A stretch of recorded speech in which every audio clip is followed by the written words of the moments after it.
ॐ वर्णानामर्थसङ्गानां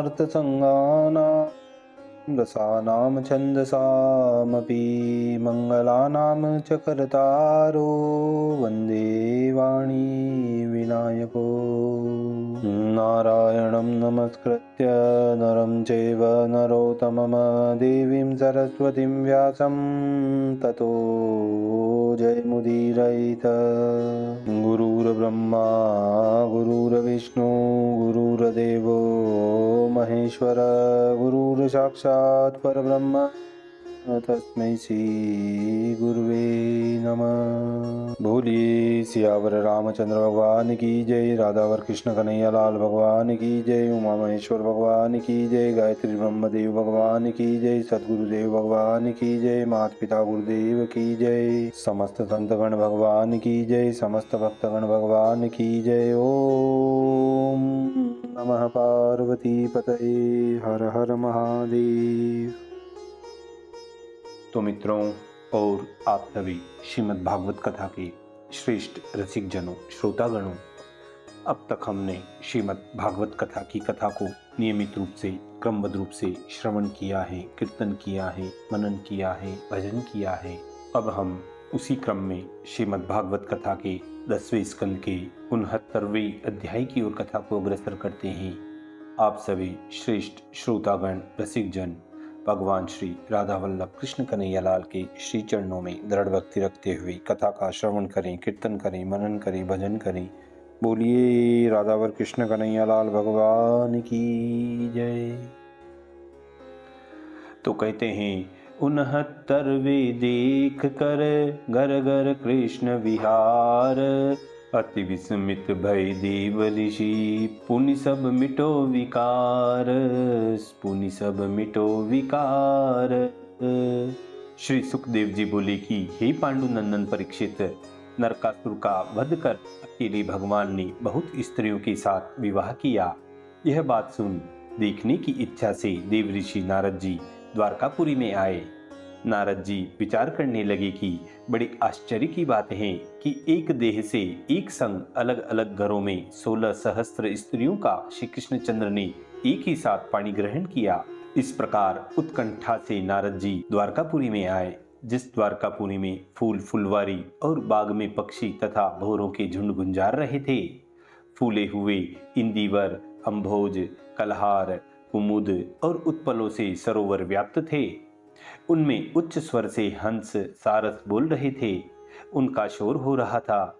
स्फटिक मणि और महामणियों से प्रकाशमान सुवर्ण के रत्नों की सामग्री से युक्त 9 लाख महल बने रहे थे।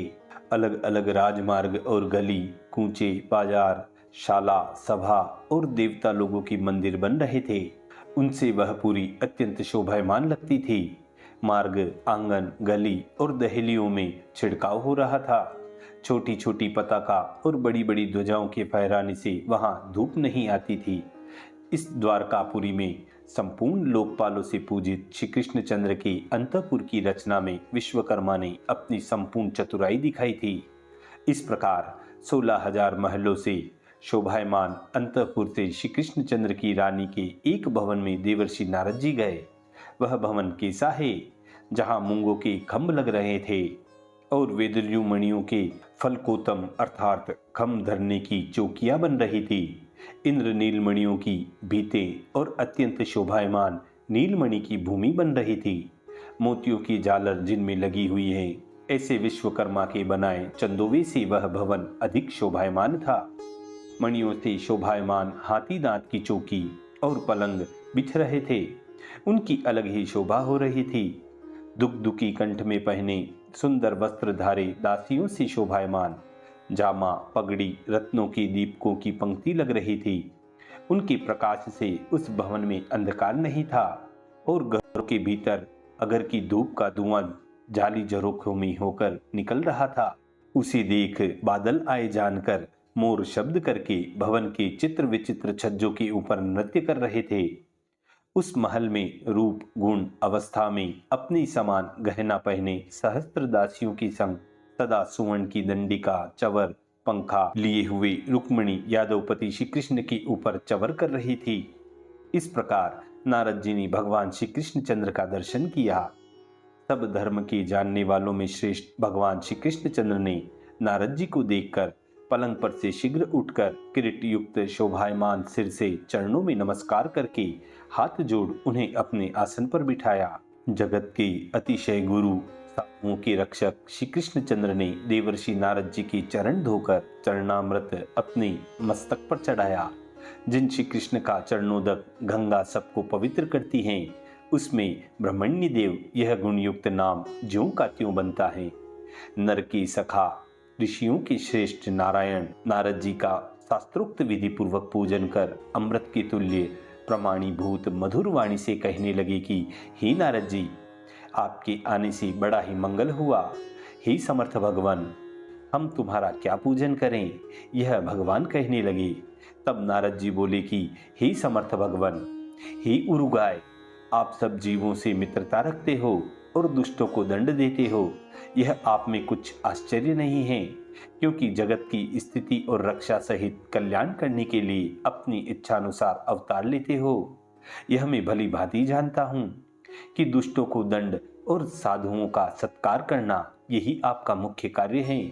मनुष्यों को मोक्ष देने वाले और बड़े ज्ञानी ब्रह्मादिक देवता जिनका हृदय में ध्यान करते हैं, जो संसार रूपी कूप में पड़े जीवों को निकालने के आशयभूत आपकी चरणारविंदों का मुझे दर्शन प्राप्त हुआ।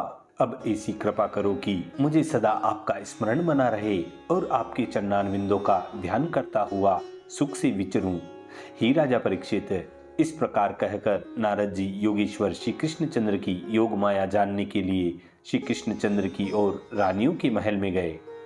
उस महल में भी प्यारी सत्यभामा के संग और उद्धव जी के संग चौपड़ खेलते हुए श्री कृष्ण चंद्र को देवर्षि नारद जी ने देखा।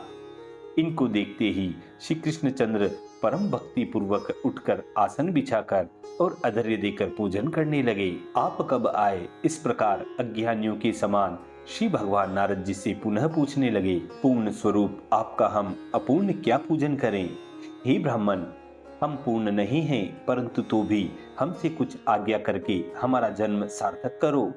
यह सुनकर नारद जी आश्चर्य मानकर वहां से और मंदिर में गए। उन महलों में भी छोटे छोटे बालकों को खिलाते श्री कृष्ण चंद्र जी को देखा।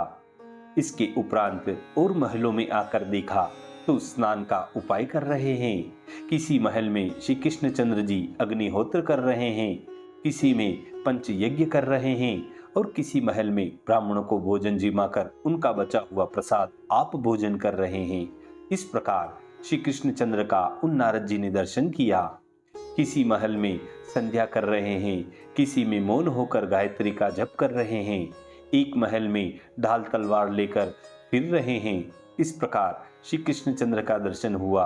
किसी महल में घोड़े हाथी रथ पर चढ़कर फिर रहे हैं और किसी महल में शयन कर रहे हैं, बंदीजन स्तुति कर रहे हैं। इस प्रकार भगवान श्री कृष्ण चंद्र का नारद जी ने दर्शन किया। किसी महल में उद्धव आदि मंत्रियों के संग विहार करते देखा और किसी महल में मुख्य मुख्य वारांगनाओं स्त्रियों के संग जल में विहार करते श्री कृष्ण चंद्र का दर्शन किया। किसी महल में श्रृंगार करके ब्राह्मणों को गोदान कर रहे हैं और किसी महल में इतिहास पुराण मंगल रूपी वाक्य श्रवण करते श्री कृष्ण चंद्र जी के दर्शन किए। किसी महल में हंसी की बात कहकर श्री कृष्ण चंद्र प्यारी के संग हंस रहे हैं और किसी महल में अपने धर्म की सेवा करते हैं और किसी महल में अर्थ और काम का संपादन कर रहे हैं। किसी महल में माया से अतीत पर ब्रह्म का एकासन पर बैठे ध्यान कर रहे हैं और किसी महल में काम भोग पूजन इत्यादि से गुरु की शुश्रूषा कर रहे हैं। किसी महल में वियोग और किसी में मिलाप की बातें कर रहे हैं और किसी महल में बलदेव जी के संग साधुओं के सुखार्थ यत्न कर रहे हैं। ऐसे श्री कृष्ण चंद्र का उन नारद जी ने दर्शन किया। किसी महल में पुत्र का समय पर सदस्य स्त्रियों को देखकर विवाह करते हैं और किसी महल में अपनी कन्या के समान वर देख द्रव्यों द्वारा विवाह करते हैं। किसी महल में कन्या और जमाई को विदा कर रहे हैं। किसी महल में पुत्रों को ससुराल भेजकर उनकी स्त्रियों को बुलाते हैं। इस प्रकार योगेश्वर के ईश्वर श्री कृष्ण चंद्र के पुत्रों का बड़ा उत्सव देख लोग आश्चर्य को प्राप्त हो गए। किसी महल में बड़े यज्ञों से अपनी कला से देवताओं का पूजन कर रहे हैं और किसी महल में अमुक रास्ते में कुआं बनाओ, बाग लगाओ और नवीन मंदिर बनाओ। इस प्रकार धर्म करते श्री कृष्णचंद्र को देवर्षि नारद जी ने देखा। किसी महल में सिंध देश के घोड़े पर चढ़ यादवों को संग ले शिकार खेलने को जा रहे हैं। वहां चित्र विचित्र पशुओं को मारते श्री कृष्णचंद्र को देखा।